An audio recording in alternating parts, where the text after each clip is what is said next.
Hello everyone, मैं ममतेश गुप्ता। आज देखेंगे 9th class history NCERT chapter 4। Chapter का नाम है वन्य समाज और औपनिवेशवाद। इस चैप्टर में हम देख रहे हैं कि औपनिवेशिक शासन में किस तरह से पौधों को काटा गया, किस तरह से वनों को काटा गया और किन किन जरूरतों को पूरा करने के लिए वनों का विनाश किया गया। किसने किया? औपनिवेश शासन ने। औपनिवेश शासन कौन था? अंग्रेज। ठीक है, अंग्रेजों ने किस तरह से अपनी किन किन जरूरतों को पूरा करने के लिए हमारे यहाँ के वनों को काट दिया, ये सब हमने फर्स्ट पार्ट में देख लिया था। आज हम देखेंगे इस चैप्टर का सेकंड पार्ट। ठीक है, सेकंड पार्ट में हम जानेंगे कि हमारे जो वन्य समाज के लोग थे उन पर इसका क्या प्रभाव पड़ा। आज हम सेकंड पार्ट में देखेंगे व्यावसायिक वानिकी की शुरुआत। व्यावसायिक वानिकी की शुरुआत कैसे की थी अंग्रेजों ने भारत में। ठीक है, और उससे पहले मैं आपको बताना चाहती हूँ कि अगर आपने इसका फर्स्ट पार्ट नहीं देखा है या फिर पहला दूसरा तीसरा चैप्टर की थ्योरी है एमसीक्यू नहीं देखे हैं, तो इसी वीडियो के डिस्क्रिप्शन में मैंने 2 प्लेलिस्ट की लिंक डाली हुई है। आप उन दोनों प्लेलिस्ट पर क्लिक कर आपको थ्योरी देखनी है या फिर एमसीक्यू देखनी है, जो भी देखना है आप प्लेलिस्ट पर क्लिक कर देख सकते हैं। पहले ज्योग्राफी की वीडियोस दिखेंगी आपको, बाद में आपको हिस्ट्री की दिखेंगी। ठीक है, और ये जितनी भी प्लेलिस्ट लगी हुई हैं ये सभी मैंने पढ़ाई हैं। एनसीईआरटी को बहुत ज्यादा डिटेल में पढ़ाया। 6 से 10 तक की मोस्टली सारी बुक मैंने कंप्लीट करा दिए हैं। एक दो जो रह गई है उनको भी मैं कंप्लीट करा रही हूँ। ठीक है, ये है चैप्टर 4 का पार्ट 2। ठीक है, पिछले खंड में हमने देखा कि जहाज और रेल की पटरी बिछाने के लिए अंग्रेजों को जंगलों की जरूरत थी। अंग्रेजों को इस बात की चिंता थी कि स्थानीय लोग द्वारा जंगलों का उपयोग व व्यापार द्वारा पेड़ों की धुआंधार कटाई से जंगल नष्ट हो जाएंगे। ठीक है, किनको चिंता हुई? अंग्रेजों को इस बात की चिंता हुई कि क्या होगा कि जैसे यूरोप में जंगल खत्म हो गए हैं वैसे ही स्थानीय लोगों द्वारा जंगलों का उपयोग करने से और व्यापारियों के पेड़ काटने से जंगल नष्ट हो जाएंगे। इसलिए उन्होंने डायटिंच बेंडिंस नामक जर्मनी विशेषज्ञ को इस विशेष मशवरे के लिए बुलाया और उसे देश का पहला वन महानिदेशक नियुक्त किया गया। ठीक है, नेक्स्ट है बेंडिंग ने महसूस किया कि ये नाम है उनका विशेषज्ञ का, जो वन से रिलेटेड चीजों के विशेषज्ञ थे, कि लोगों की संरक्षण विज्ञान में प्रशिक्षण करना और जंगलों के प्रबंध के लिए एक व्यवस्थित तंत्र विकसित करना होगा। मतलब इन्होंने, जर्मनी के जो वैज्ञानिक थे, उन्होंने ये देखा कि लोग जो हैं वो वनों के प्रति जागरूक नहीं है, तो लोगों को वनों के प्रति प्रशिक्षित करना पड़ेगा, यानी कि लोगों को वनों के प्रति जागरूक करना पड़ेगा, तभी हम वनों को बचा पाएंगे। इसके लिए कानून कानून की मंजूरी की जरूरत पड़ेगी। अब देखो, ये तो इनकी झूठी बात है, मैं तो इस चीज को नहीं मानती। बहुत सालों से जनजाति के लोग रहते आ रहे हैं, वो हमेशा उतनी ही पेड़ों को काटते हैं जितने में उनका काम चल जाए। ठीक है, उनकी गुजर बसर चल जाए, और उनका उद्देश्य बिल्कुल भी ये नहीं होता है कि वनों को पूरी तरह से नुकसान पहुंचाया जाए, जबकि वो वनों की रक्षा भी करते हैं। ठीक है, उनको पानी वगैरह भी उपलब्ध कराते हैं समय समय पर, और भी मतलब कटाई भी वो हिसाब से करते हैं ताकि वनों को ज्यादा नुकसान ना हो। जैसे खाना बनाने के लिए पहले लकड़ियों की आवश्यकता होती थी तो वन से लेके आते थे, तो जनजाति के लोग हरे पेड़ों को नहीं काटते थे, नीचे जो लकड़ियां पड़ी होती थी, टहनियां छोटी छोटी, उनको उठा लिया करते थे। जैसे इतने बड़े बड़े पेड़ हैं, ये जो टहनी वगैरह सी हैं, इनकी जो नीचे गिर गई है पत्ते वगैरह, इनको बीन के अपना काम चला लेते थे।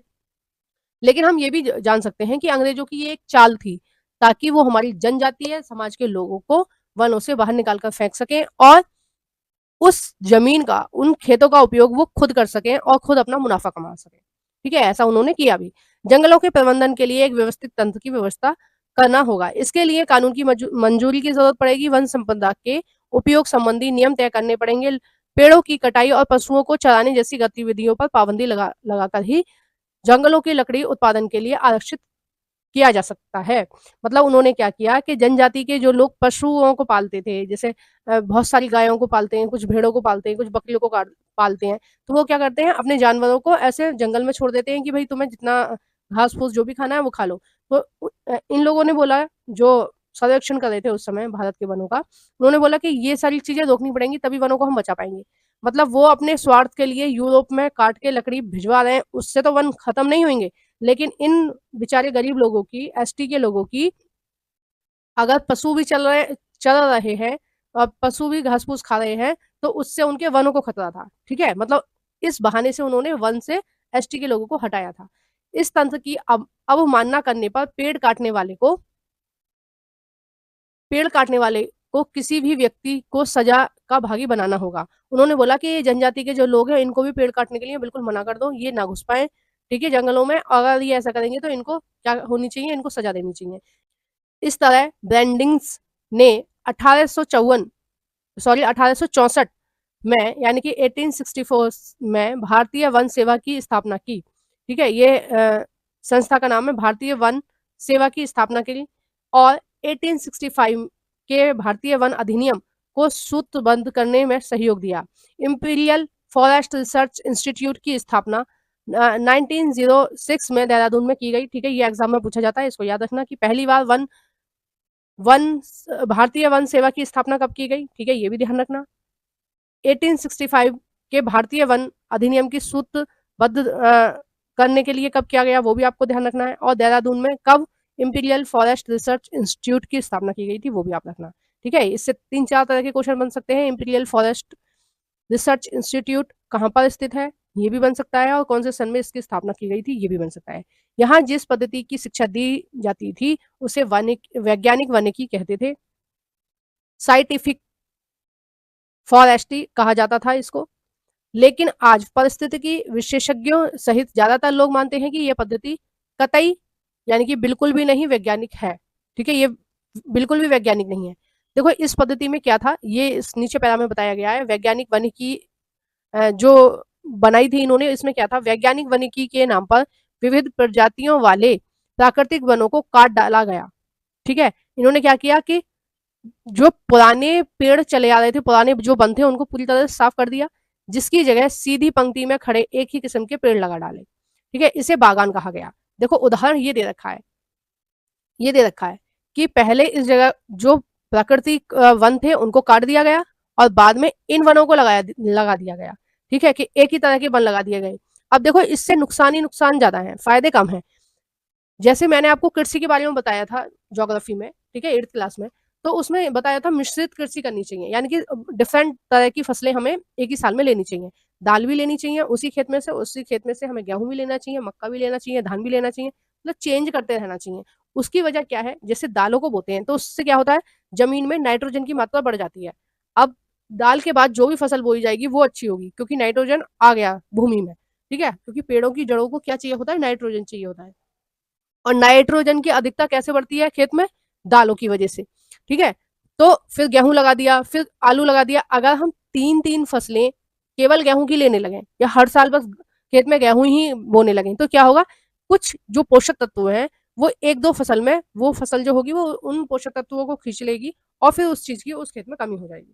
ठीक है, जैसे फास्फोरस की कमी हो जाती है या नाइट्रोजन की कमी हो जाती है। ठीक है, बहुत सारी चीजें होती हैं जो जिनकी जरूरत होती है उनकी कमी होने लगती है धीरे धीरे, है ना, क्योंकि वो मिट्टी है उसमें से सारी चीज निकाल लोगे, बार बार उसी चीज को निकाल रहे हो, उसी तरह की फसलों को बो रहे हो, तो क्या होगा, वो जो मिट्टी है वो उसमें कमी आ जाएगी, है ना। तो उसी तरह की इस तरह की खेती में बागानों में दिक्कत थी कि इन्होंने प्रकृति के जो वन थे, जो डिफरेंट तरह के वन थे, उनको हटा के इन्होंने इनको लगा दिया। अब प्रकृति अपने हिसाब से वन लगाती है। ठीक है, कोई कुछ पौधे ऐसे होते हैं जिनको नाइट्रोजन की जरूरत होती है, कुछ पौधे ऐसे होते हैं जिनको कार्बन डाइऑक्साइड की उत्सर्जित उत्सर्जन को कम करते हैं।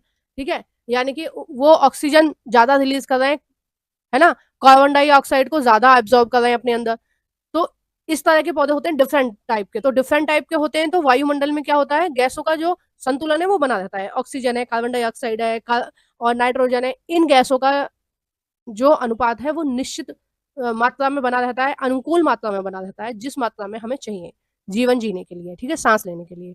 लेकिन जब हम वनों को काट देते हैं और अपने हिसाब से वन लगा रहे हैं, एक ही किस्म के वन लगा रहे हैं, तो वो क्या होगा, वो जो अनुपात है वो बिगड़ जाएगा। हम उसको पर्यावरण प्रदूषण के नाम से भी जानते हैं। ठीक है, और मानव के लिए वो क्या है, एक खतरे की घंटी है। और देखो ग्लोबल वार्मिंग जैसी जो घटना है वो इसी संतुलन के बिगड़ने की वजह से होती है, जो वायुमंडल का संतुलन बिगड़ जाता है। नेक्स्ट हम पढ़ते हैं, वन विभाग के अधिकारियों ने जंगलों का सर्वेक्षण किया, विभिन्न किस्म के पेड़ वाले क्षेत्रों की नाप जोख की और वन प्रबंधन के लिए योजना बनाई। उन्होंने यह भी तय किया कि बागान का कितना क्षेत्र प्रति वर्ष काटा जाएगा। कटाई के बाद खाली वन पर पुनः पेड़ लगाए जाने थे, ताकि कुछ वर्षों बाद क्षेत्र पुनः कटाई के लिए तैयार हो जाए। अब देखो उन्होंने ऐसा क्यों किया, उन्होंने प्रकृति वाले पेड़ क्यों काटे, क्योंकि वो तो उनके कुछ काम के नहीं थी। अब एक पेड़ साल का है, दूसरा पेड़ शीशम का है, तीसरा पेड़ सफेदा का है, चौथा पेड़ किसी और का है, वो उनके काम के नहीं थे। इन्होंने क्या किया, एक ही तरह के पेड़ लगा दो, ठीक है, तो व्यापारी बाद में इनको काट देंगे और इनको बेच बेच लेंगे। ठीक है, जैसे ये पॉपुलर का बागान लगा हुआ है, तो पॉपुलर की लकड़ी जो है वो काम में आ रही है, तो एक तरह के बाग लगा दो। तो इन्होंने अपने फायदे की बात सोची, भारत के फायदे की बात नहीं सोची। इन्होंने जैव विविधता के लिए नियम नहीं बनाए थे वनों में, वनों के लिए, वनों की रक्षा के लिए नियम नहीं बना रहे थे। ये बस जो जनजाति लोग थे उनको जंगलों से बाहर निकालने की ये इनका एक प्रयास था और बाद में वो सफल रहा। ठीक है, और इनका प्रयास था कि हम भारत की जमीन पर ज्यादा से ज्यादा अपने फायदे वाली चीजों को उगाएं और यहाँ से हम ले जाएं। ठीक है, देहरादून में जो स्कूल है द इम्पीरियल फॉरेस्ट, उसको दिखाया गया है, देखो इस तरह का है वो। नेक्स्ट है वानिकी, वैज्ञानिक वानिकी के नाम पर, अच्छा ये वाला पैरा हमने कर लिया, दूसरा देखते हैं। 1865 में वन अधिनियम के लागू होने के बाद इसमें 2 बार संशोधन किए गए, पहले 1878 में और फिर 1927 में। ठीक है, 1878 वाले अधिनियम में देखो उसमें क्या किया गया था, नियम बनाया था 1865 में, पर इसमें थोड़ी सी कमी लगी तो इन्होंने 1878 में थोड़ा सा संशोधन किया, इन्होंने जंगलों को 3 श्रेणी में बांट दिया। भारत में आज भी वनों की जो सुरक्षा होती है वो इसी नियम के अनुसार होती है, आरक्षित वन, सुरक्षित वन और ग्रामीण वन। आरक्षित वन वो होते हैं जहां पर कोई भी व्यक्ति जा नहीं सकता, एंट्री नहीं ले सकता। सुरक्षित वन होते हैं कि कुछ चीजों की इसमें छूट होती है। ग्रामीण वन होते हैं जिसमें जनजाति के लोग जा सकते हैं और वहां से फल फूल कुछ भी बीन कर खा सकते हैं, ले सकते हैं, बेच सकते हैं। ठीक है, सबसे अच्छे वनों को आरक्षित वनों में रखा गया। गांव वाले इन वनों से अपने उपयोग के लिए कुछ नहीं ले सकते थे, वे घर बनाने या लकड़ी ईंधन के लिए केवल सुरक्षित और ग्रामीण वनों से ही लकड़ी ले सकते थे। ठीक है, सुरक्षित वनों से कुछ चीजों को लेने की अनुमति थी और ग्रामीण वनों पर इनका अधिकार था जनजातीय लोगों का। ठीक है, आप ध्यान रखना आज भी भारत में ये चलता है, आज भी भारत के वनों को 3 कैटेगरी में बांटा गया है, आरक्षित, सुरक्षित और ग्रामीण, इस तरह से। ठीक है, तो कुछ वन किसके अधिकार क्षेत्र में, जनजाति के, जनजाति के अधिकार क्षेत्र में कौन से आते हैं, ग्रामीण वन। ठीक है, और आरक्षित वन में बिल्कुल भी कोई भी इंसान नहीं जा सकता। ठीक है, इसमें पूरी तरह से मना होता है। सब ये हो गया। नेक्स्ट देखते हैं हम, लोगों का जीवन कैसे प्रभावित हुआ। अब हमने ये सब जाना कि ये सारी चाल चल रहे थे ये उपनिवेश भारत में अंग्रेज, अब उसमें जीवन कैसे प्रभावित हुआ जो लोग वनों में रह रहे थे उनकी। ठीक है, वैज्ञानिक वानिकी शब्द के बारे में दे रखा है, इसका अर्थ क्या है, वन विभाग द्वारा पेड़ों की कटाई जिसमें पुराने पेड़ काटकर उनकी जगह नए पेड़ लगाए जाते हैं। ठीक है, मतलब इन्होंने क्या किया कि जो हमारी जैव विविधता थी अंग्रेजों ने वो खत्म कर दी। जैव विविधता मतलब एक ही स्थान पर बहुत सारी प्रजातियां होना, जैव विविधता। और सॉरी, हर प्रजाति अपने आप में इंपॉर्टेंट है। ठीक है, भगवान ने सब कुछ सोच समझ के बनाया, फालतू कुछ नहीं बनाया। मैं हमेशा कहती हूँ इस चीज को कि भगवान ने एक चीज भी एक्स्ट्रा नहीं बनाई है, सब कुछ उसने सोच समझ के बनाया। हर चीज जीवन के लिए जरूरी है, चाहे वन है, चाहे पेड़ पौधे हैं, चाहे मनुष्य हैं, चाहे जानवर हैं, चाहे पक्षी हैं, हर चीज इंपॉर्टेंट है। तो आप किसी को भी एक्स्ट्रा समझ के उसका शोषण ना करें। एक अच्छा जंगल कैसा होना चाहिए इसके बारे में वन पालों और ग्रामीण के विचार बहुत अलग थे। यहाँ एक तरह ग्रामीण अपनी अलग अलग जरूरतों जैसे ईंधन, चारे व पत्ते की पूर्ति के लिए वनों में विभिन्न प्रजातियों का मेल चाहते थे। ठीक है, मतलब जो जनजाति के लोग थे वो बिल्कुल सही चल रहे थे जैव विविधता के हिसाब से। उनको बहुत सारे डिफरेंट तरीके के पेड़ चाहिए थे। कैसे, कुछ पेड़ों से उन्हें ईंधन की लकड़ी मिलती थी, कुछ पेड़ों से उन्हें चारा मिल जाता था अपने जानवरों को खिलाने के लिए, कुछ पत्तों के लिए जरूरत होती थी और कुछ खाना बनाने के लिए उनके बीजों से तेल निकाल कर बनाया जाता था, जैसे महुआ का पेड़ है ना, पॉपुलर का पेड़ है। तो ये सारे जो पेड़ थे ये सारे जरूरतों की चीज थी। लेकिन अब जो अंग्रेज थे उन्हें वनों में तो रहना नहीं था, वो तो अपने यूरोप में रहते थे या भारत के शाही महलों में रहते थे। वो अपने हिसाब से अपने फायदे की बात सोच रहे थे, इसलिए उन्होंने क्या किया, एक ही प्रजाति के वन बोए उन्होंने। इसलिए साल और सागौन जैसी प्रजातियों को प्रोत्साहित किया गया और दूसरी किस्म काट डाली गई। साल सागौन को इसलिए बढ़ावा दिया गया क्योंकि अच्छी किस्म की लकड़ी होती है, इसमें दीमक नहीं लगती है, ये सालों साल चलती है, सौयों साल चलती है, मजबूत लकड़ी होती है। इसलिए इस प्रजाति को उन्होंने क्या किया, बढ़ावा दिया, दूसरी प्रजातियों को काट दिया।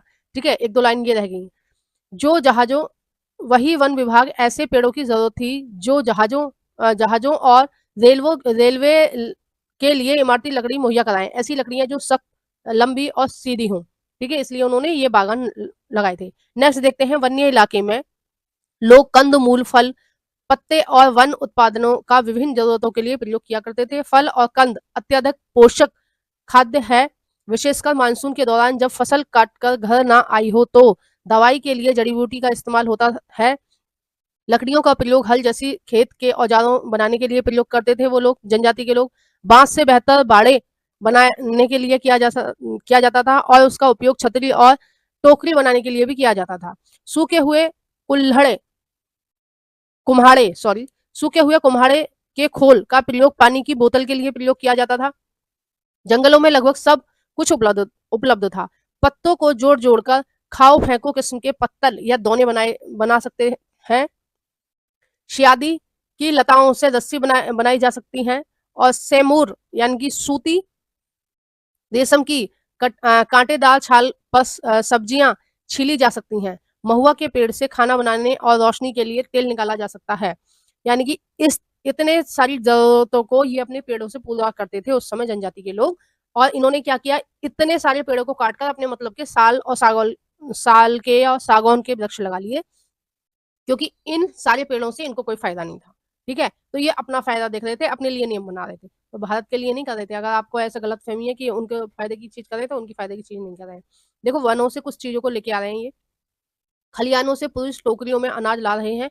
पुरुष अपने कंधे के आर पार एक छड़ी में बांधकर टोकरियों को लाते हैं, जबकि औरतें इन टोकरियों को अपने सिर पर रखकर लाती हैं। ठीक है, नेक्स्ट है, वन अधिनियम के चलते देश भर में गांव वालों की मुश्किलें बढ़ती गई, क्योंकि अब उनको ना तो पत्ते मिल रहे हैं जिनका प्रयोग वो बर्तन के लिए कर रहे थे, ना उन्हें बीज मिल रहे हैं जिनका तेल निकाल कर वो अपना खाना वाना बनाते थे या दीपक जलाते थे। अब उनको कुछ नहीं मिल रहा, तो उनको प्रॉब्लम होने लगी। इस कानून के बाद घर के लिए लकड़ी काटना, पशुओं को चराना, कंदमूल फल इकट्ठा करना आदि रोजमर्रा की गतिविधियां गैर कानूनी बन गई। ठीक है, अब उन्होंने अंग्रेजों ने क्या बोल दिया कि ये गैर कानूनी है, कोई भी व्यक्ति वन से कुछ नहीं लेगा क्योंकि हम वनों की रक्षा कर रहे हैं। ठीक है, लोगों को ये समझाया जा रहा था कि हम वनों की रक्षा कर रहे हैं, जबकि उससे ज्यादा रक्षा कौन कर रहा था? जनजाति के लोग कर रहे थे, है ना। जनजाति के लोग इतनी बुरी तरह से थोड़ी ना काट रहे थे पेड़ों को, वो तो हर तरह के पेड़ों को रख रहे थे अपने साथ, ताकि उनकी जरूरतें भी पूरी हो रही थी और जैव विविधता भी बनी रहे। नेक्स्ट है इसमें, वन अधिनियम के चलते देश भर में गांव वालों की मुश्किल बढ़ गई। इस कानून के बाद घर के लिए लकड़ी काटना और पशुओं को कंदमूल वगैरह की जरूरतों को पूरा करना गैर कानूनी हो गया। अब उनके पास जंगलों से लकड़ी चुराने के अलावा कोई चारा नहीं रह गया। देखो, वो कितने आराम से रह रहे थे, उनको जो चीज चाहिए थी वो जंगल से उठा रहे थे और खुशी खुशी रह रहे थे। अब उनको चोरी करनी पड़ रही है अपने ही जंगलों में। जंगल तो उनके ही थे, भारतीयों के ही थे, और हमेशा से ही वनों पर अधिकार वनवासियों का रहा है, यानी कि जनजातीय लोगों का रहा है, यानी कि एसटी लोगों का रहा है हमेशा से। ठीक है, ये तो अंग्रेजों की वजह से गड़बड़ हुई। अब उनको क्या करना पड़ रहा था? चुरानी पड़ रही थी लकड़ियां, और पकड़े जाने की स्थिति में वन रक्षकों की दया पर होता था कि उनसे घूस ऐंठते थे। अब जब वो पकड़े जाते थे तो उनकी कई बार पिटाई भी लगती थी, कई बार जेल भी ले जाते थे, और कई बार उनको कुछ पैसे लेकर छोड़ देते थे। जलावनी लकड़ी एकत्र करने वाली औरतें विशेष तौर से परेशान रहती थी। मुफ्त खाने पीने की मांग करके लोगों को तंग करना पुलिस और जंगल के चौकीदारों के लिए सामान्य बात थी। जो जिनकी ड्यूटी लगी होती थी वन में, वो क्या करते थे? उन जनजाति के लोगों से फ्री में खाना खाते थे। पुलिस वाले तो वैसे भी ऐसा कई सारी वीडियोस वगैरह में देखा जाता है, क्या करते हैं कि किसी से भी ऐसे ही ले लेते हैं कुछ भी खाने का सामान और उसको पैसे नहीं देते हैं। ठीक है, तो ये एनसीईआरटी में ऐसे लिखा हुआ है कि जो चौकीदार थे या पुलिस वाले थे वो ऐसे तंग किया करते थे वहां के जनजातीय लोगों को, है ना। एक तो उसमें घुसने से मना कर दिया और ऊपर से ऐसे फ्री में खा पी रहे हैं उनसे। अब वो पहले से उनके पास महल नहीं थे, ठीक है, वो बस रोज गुजर बसर कर रहे थे जंगलों से चीजें कुछ कुछ लेके। ठीक है, बहुत ज्यादा रईस टाइप के नहीं थे वो। वनों के नियमन से खेती कैसे प्रभावित हुई? अब देखो, खेती पर क्या प्रभाव पड़ा। वनों के जो नियम बनाए गए उससे खेती पर क्या प्रभाव पड़ा। एसटी जो खेती करती थी, जो जनजाति के लोग जो वनों में रहते थे, वो जो खेती करते थे, उन पर क्या प्रभाव पड़ा, आइए देखते हैं।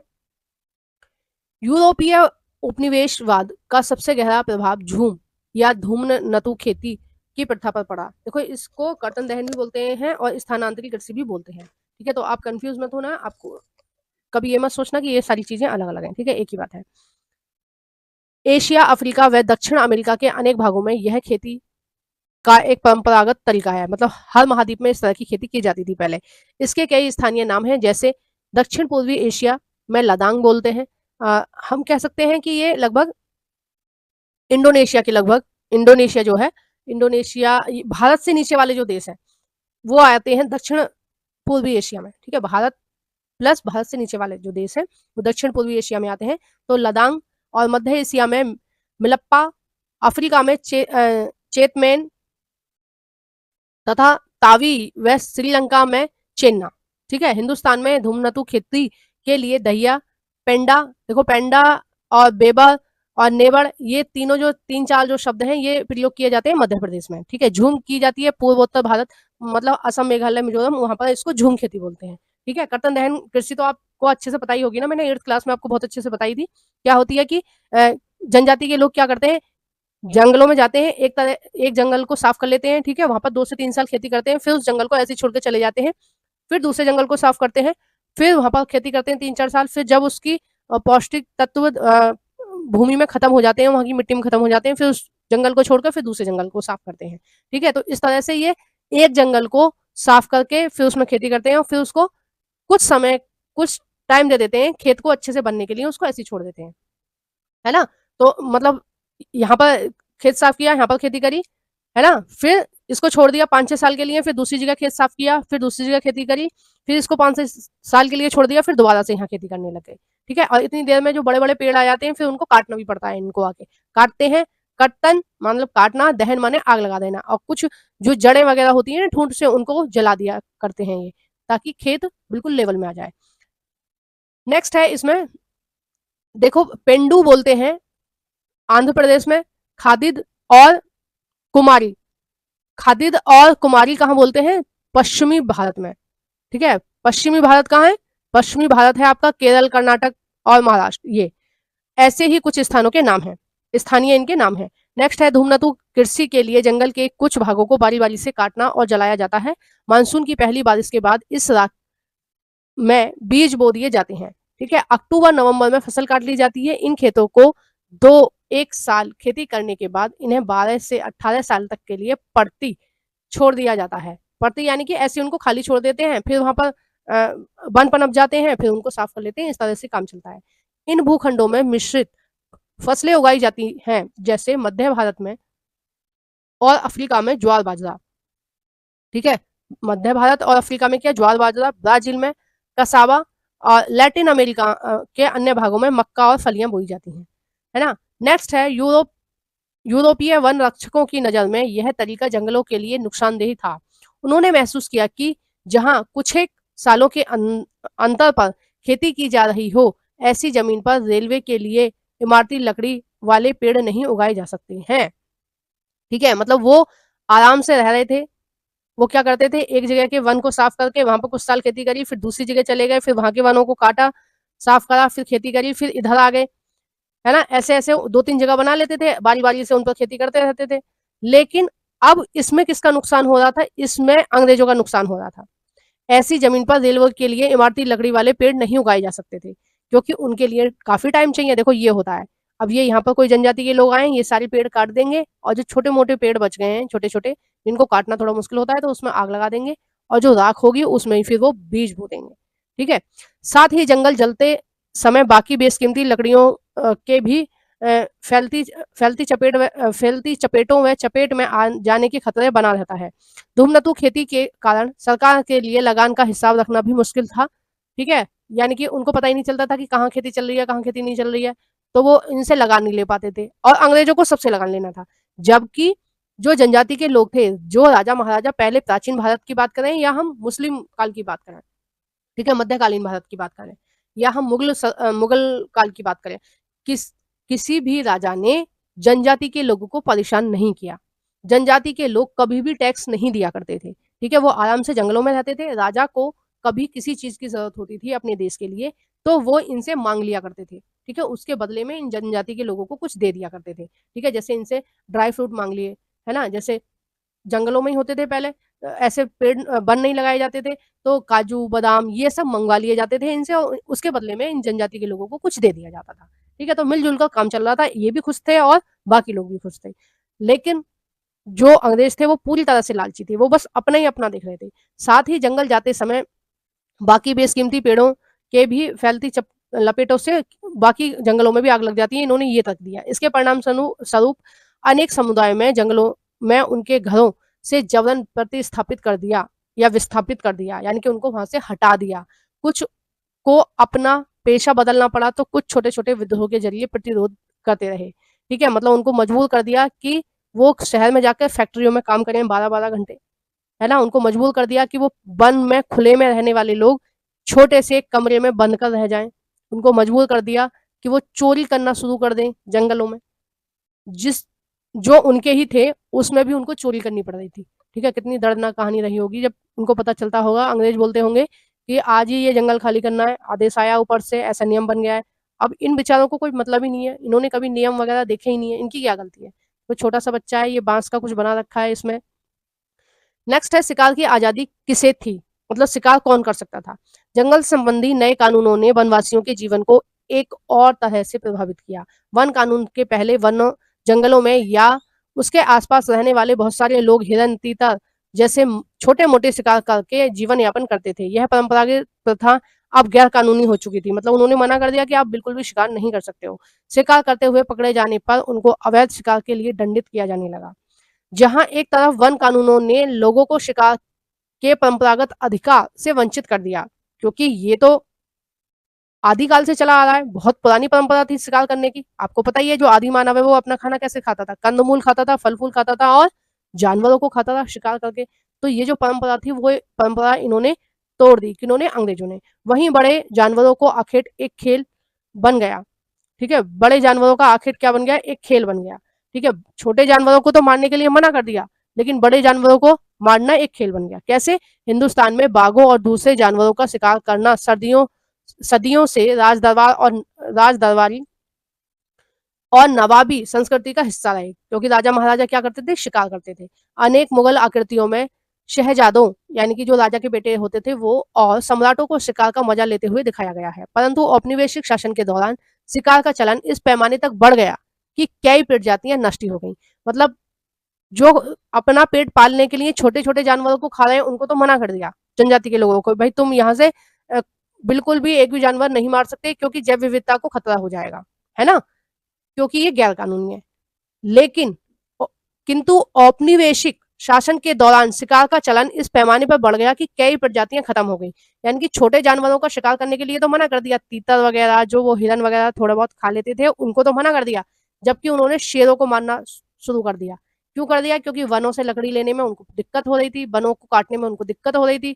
तो उन्होंने क्या किया? बाघ देखो कितनी बड़ी संख्या में पड़े हैं, एक लाइन से लगे पड़े हैं और ये फोटो खिंचवा रहे हैं कि हाँ जी हमने मारा है, बंदूक लिए हुए हैं दोनों हाथों में कि हमने मारा है ये। ठीक है? मतलब हमने कितना बहादुरी का काम करा है कि हमने इतने सारे बाघों को मार दिया है। ठीक है?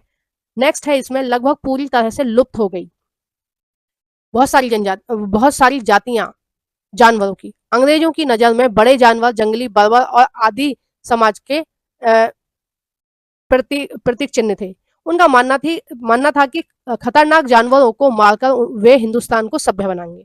मतलब बड़े जानवरों को मार के तो वो हिंदुस्तान को सभ्य बना रहे थे और छोटे जानवरों को मारने से उन्होंने मना कर दिया था। मतलब यही है ना कि उनको जिस चीज में फायदा था वो ही काम करते थे। वनों को काटने में उनको फायदा था तो वो वनों को काट रहे हैं, वानिकी के नाम पर। ठीक है? और उनको बाघों को मारने में फायदा था तो वो बाघों को मार रहे हैं अपने फायदे के लिए। छोटे जानवरों को मना कर दिया क्योंकि उनका उसमें कोई फायदा नहीं था। ठीक है? जैसे भेड़िया, बाघ और दूसरे बड़े जानवरों के शिकार पर यह कहकर इनाम दिया जाता था कि इससे किसानों को खतरा है। खतरा किसानों को नहीं था। किसानों को खतरा होता तो वो पहले से नहीं मारते उनको। खतरा किसको था? अंग्रेजों को। क्योंकि अंग्रेज जब लकड़ी लेने जाते थे जंगलों में तो फिर ये जो शेर वगैरह होते हैं ये इन पर हमला करते थे, इसलिए इनको मार दिया चुन-चुन कर। अब देखो कितनी बड़ी संख्या में मारे गए। आप जानकर हैरान हो जाएंगे। 1875 से 1925 के बीच इनाम के लालच में 80,000 से ज्यादा बाघ, ठीक है, बाघों की कितनी संख्या? 80,000 से ज्यादा बाघ, 1,50,000 तेंदुए और 2 लाख भेड़िए मारकर गिराए गए। यानी कि पूरी तरह से इनको खत्म कर दिया गया भारत से। धीरे धीरे बाघों के शिकार को एक खेल और ट्रॉफी के रूप में देखा जाने लगा। अकेले जॉर्ज यूल नामक अंग्रेज अफसर ने 400 बाघों को मारा था। प्रारंभ में जंगल के कुछ इलाके शिकार के लिए आरक्षित थे। काफी समय बाद पर्यावरणविदों और संरक्षणवादियों ने आवाज उठाई कि जानवरों को कि इन सारी प्रजातियों को सुरक्षित रखना चाहिए, ना कि इनको मारना चाहिए। ठीक है? और बाद में उनको सुध आई कि भाई इनको नहीं मारना चाहिए। तो जैव विविधता हमारे देश में हमेशा से थी और हमेशा से हमारे वनों में जो लोग रहते थे इनकी सुरक्षा करते थे, इनकी देखरेख करते थे प्रजातियों की, जैव विविधता की। खत्म किसने कर दिए? खत्म कर दिया अंग्रेजों ने। किसके लिए? अपने स्वार्थ के लिए। ना केवल उन्होंने देश की संपदा को लूटा, उन्होंने देश के मंदिरों को लूटा, देश का सोना लूटा, मजदूरों का फायदा उठाया, ठीक है, उद्योग धंधे पूरी तरह से चौपट कर दिए भारत के, जबकि जनजाति के लोग भी उन्होंने पूरी तरह से बर्बाद कर दिए। कितनी दर्दनाक कहानी है, ठीक है। और जिन लोगों पर ये बीत रही होगी, मतलब उनके लिए शब्द ही नहीं है बोलने के लिए कि उन्होंने कितना कुछ सहा है ना। नेक्स्ट है नए व्यापार, नए रोजगार और नई सेवाएं। अब जो जंगल से लोग भगाए गए उनके लिए नई नई चीजें स्टार्ट हुई। जंगल पर वन विभाग का नियंत्रण स्थापित हो जाने से लोगों को कई तरह के नुकसान हुए, लेकिन कुछ लोगों को व्यापार के लिए नए अवसरों का लाभ भी मिला। कई समुदाय अपने परंपरागत पेशे को छोड़कर वन उत्पादनों के व्यापार में लग गए, ठीक है। मतलब ये अंग्रेजों के लिए काम करने लगे, लकड़ी काटने का या ड्राई फ्रूट बीनने का, अब अंग्रेजों के लिए काम करने लग गए। महज हिंदुस्तान ही नहीं बल्कि दुनिया भर में कुछ ऐसा ही नजरिया दिखा। उदाहरण के लिए 19वीं सदी के मध्य में ऊंची जगहों पर रहकर मैनीयोग उगाने वाले ब्राजीली अमेजोन के मुनकुंदुरुकु समुदाय के लोगों ने व्यापारियों को रबड़ की आपूर्ति के लिए जंगली रबड़ के वृक्ष लेटोक्स एकत्र करना प्रारंभ कर दिया। कालांतर में वे व्यापार चौकियों की ओर नीचे उतर गए और पूरी तरह व्यापार पर निर्भर हो गए।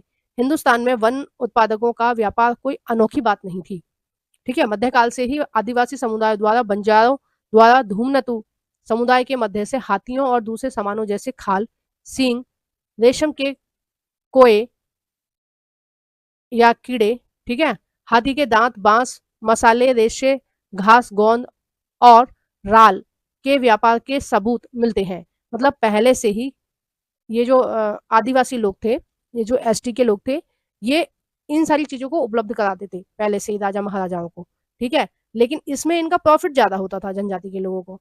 लेकिन जब अंग्रेज आए तो उन्होंने जनजाति लोगों का प्रॉफिट कर दिया ना के बराबर, अपना प्रॉफिट बहुत ज्यादा बढ़ा लिया। लेकिन अंग्रेजों के आने के बाद व्यापार पूरी तरह सरकार के नियंत्रण में चला गया। ब्रिटिश सरकार ने ब्रिटिश सरकार ने कई बड़ी यूरोपीय व्यापारी कंपनियों को विशेष इलाकों में वन उत्पादकों के व्यापार की इजारेदारी सौंप दी।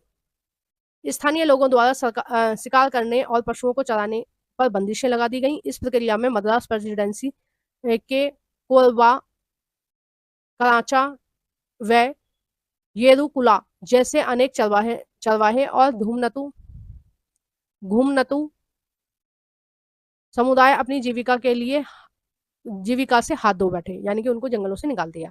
इनमें से कुछ को अपराधी कबीले कहा जाने लगा। अपराधी क्यों कहा जाने लगा? क्योंकि वो चोरी छुपे लकड़ी चुराते थे, चोरी छुपे शिकार करते थे। जब इंसान भूखा मरेगा तो क्या करेगा? यही करेगा ना कि भाई चोरी से लकड़ी सुबह को उठा लाओ, शाम को उठा लाओ, ताकि हम रोटी बना लें, है ना। या फिर चोरी छुपे कोई शिकार कर लिया खाना खाने के लिए। ये सरकार की निगरानी में फैक्ट्रियां, खादानों व बागानों में काम करने के लिए मजबूर हो गए, ठीक है। और वहां भी कोई इनकी अच्छी स्थिति नहीं थी, इनको बहुत ज्यादा पैसे नहीं दिए जाते थे, इनको हिसाब से पैसे दिए जाते थे, जिनमें इनका पूरे दिन का खर्च भी नहीं निकलता था, ठीक है। और काम इनसे बेहिसाब लिया जाता था। हुआ है ऐसा, अगर जब आप आगे बढ़ोगे, ठीक है, हिस्ट्री में जब आपको पता चलेगा, और मैंने पढ़ा भी रखा है, शायद 7th या 8th की बुक में पढ़ाया है कि झरिया की जो खाने हैं उनमें किस तरह से लोगों को काम करने के लिए ठूस दिया जाता था, ठीक है। ये शब्द लिखा हुआ है एनसीईआरटी में कि जो लोग थे, जनजाति के लोग जो थे, जिनको जंगलों से भगा दिया था, उनको उन खानों में ठूस दिया जाता था और कोई वहां पर वो नहीं थी, उनके लिए सुविधा नहीं थी। बहुत सारे लोग खदानों में विषैली गैसों से ऐसे ही मर जाते थे, ठीक है। पश्चिम बंगाल में, झारखंड में ये खूब हुआ है लोगों के साथ, जनजातीय लोगों के साथ। काम के नए अवसर का मतलब यह नहीं था कि उनकी जीवन स्थिति में हमेशा सुधार ही हुआ हो। असम के चाय बागानों में काम करने के लिए झारखंड के संथाल और उराव के छत्तीसगढ़ के गोंड, ठीक है, मतलब असम ले जाया जाता था इन लोगों को। कौन कौन सी जनजाति के लोग? झारखंड के संथाल थे, उराव व छत्तीसगढ़ के गोंड, ठीक है। झारखंड के संथाल और उराव थे और छत्तीसगढ़ के कौन थे? गोंड। जैसे आदिवासी मर्द व और दोनों की भर्ती की जाती थी, उनमें से मजदूरी बहुत कम थी और कार्य परिस्थिति उतनी खराब थी, मतलब पैसे जितने कम मिलते थे, काम उतना ही ज्यादा लिया जाता था और सुविधाएं कुछ नहीं थी। उन्हें उनके गाँव से उठाकर भर्ती तो कर लिया जाता था, लेकिन उनकी वापसी आसान नहीं थी, उनको आने ही नहीं देते थे, ठीक है? मतलब पहले उनको क्या कहते करते थे, तनख्वाह कम देते थे, फिर उनसे कहते थे कि भई हम तुम्हें ब्याज पे पैसे दे देंगे, तुम बाद में चुका देना, है ना? फिर उन्हें ब्याज के इस खेल में हमेशा लगाए रखते थे और उनके पैसे कभी भी पट ही नहीं पाते थे और उन्हें जाने नहीं देते थे, ठीक है? इजारेदारी का मतलब होता है एकाधिकार वनों पर, है ना? आगे हम देखेंगे कि जनजातीय लोगों ने किस तरह से विद्रोह किया अंग्रेजों के खिलाफ कि हमें हमारे वन वापस चाहिए, ठीक है? ये हम नेक्स्ट पार्ट में देखेंगे। हम देखेंगे आंध्र प्रदेश में किस तरह से अल्लूरी सीताराम राजू ने विद्रोह का मोर्चा संभाला, ठीक है? छोटा नागपुर में बिरसा मुंडा ने संभाला था, है ना? संथाल फरगना में सिंधु और कानू ने संभाला था। तो ये सब हम देखेंगे और विस्तार से देखेंगे कि छत्तीसगढ़ के जो आदिवासी लोग थे, उन्होंने किस तरह से विद्रोह किया और किस तरह से अपने वनों को बचाने के लिए लड़े, अपने लिए लड़े और किस तरह से अंग्रेजों ने उन पर जुल्म ढाए। ये सारी चीज़ हम नेक्स्ट पार्ट में देखेंगे। आपको वीडियो कैसी लगी है प्लीज़ कमेंट बॉक्स में बताइएगा। वीडियो को ज़रूर से लाइक कर देना। जो भी फ्रेंड आपके एनसीईआरटी पढ़ना चाहते हैं, उन सभी फ्रेंडों के साथ मेरी इस वीडियो को शेयर कर देना। लाइक करना बिल्कुल नहीं भूलना, लाइक करके जाना और चैनल को सब्सक्राइब नहीं किया है तो प्लीज़ चैनल को सब्सक्राइब कर लेना। सुबह के 9 बजे मैं डेली वीडियो अपलोड करती हूँ। आप मेरा यूट्यूब चैनल ओपन कर वीडियोज़ को देख सकते हैं। अगर आप इस वीडियो को बाद में देख रहे हैं तो मैंने आपको बता दिया है कि हर चीज़ की हर बुक की प्लेलिस्ट बनी हुई है। आप उन प्लेलिस्टों पर क्लिक कर आपको जिस भी बुक से रिलेटेड वीडियोज़ देखनी है, आप देख सकते हैं। ठीक है? यूट्यूब चैनल ओपन करना, प्लेलिस्ट वाले ऑप्शन पर क्लिक करना। ठीक है? वहाँ पर आपको सारी प्लेलिस्ट खुल के आ जाएँगी। आपकी क्लास के हिसाब की जो भी प्लेलिस्ट होगी, आप देख सकते हैं। Thank you for watching everyone.